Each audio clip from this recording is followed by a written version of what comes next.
Hi everyone, I'm going to do a quick video on the latest Reach-iT Mini which I got with the standard Constructor brush as well. Here it is. Nice pole. Let's start at the top. This is the standard Constructor brush with a rinse bar. It's also got like jets inside as well, as you can see there, both sides. I prefer not to use those, but if you want to, you can use them. There's an extra connection for that, which on mine's redundant because I just have the top rinse bar working, that's all.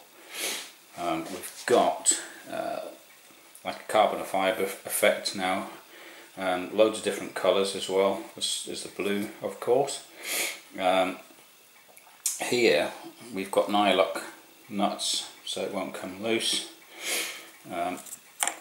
We haven't got a locking collar on this, but if you want one, it comes with it, so you can put it on. But I don't see the point of locking it off because this is one of the best bits about the brush.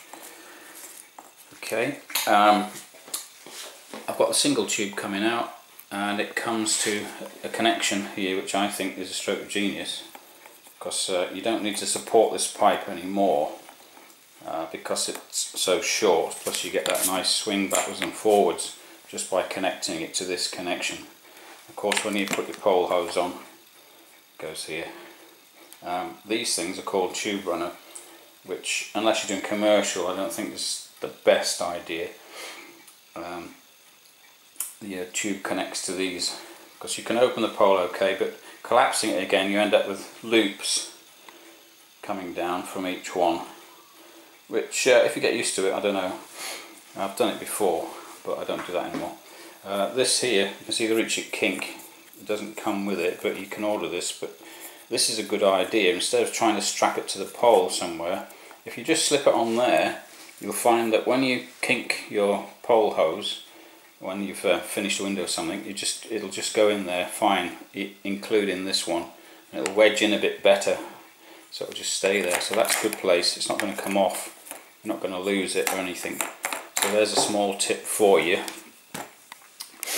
What else have we got? The clamps have changed, of course, from the original Mini. These have got like a satisfying snap to them. I can just undo it. That's great, that's brilliant. You can split the pole in various places. Just doing downstairs, if you pull this clamp open, it'll pull open there, nice and easy. And what else have we got? We've got a giant zip nowadays for this pole skin. This is in case of electric shock, if you like. And indeed, there's a little sign telling you that there. Avoid power lines. Maintain a minimum distance of 10 feet, 3 meters from all electrical lines. This pole skin will actually help you if you do inadvertently get your pole touching or near a high power line.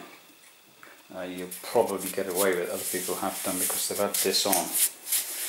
Okay, so that's what that's mainly for, but it also keeps your hands warm.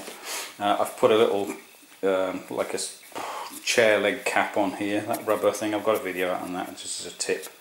That'll further protect the pole.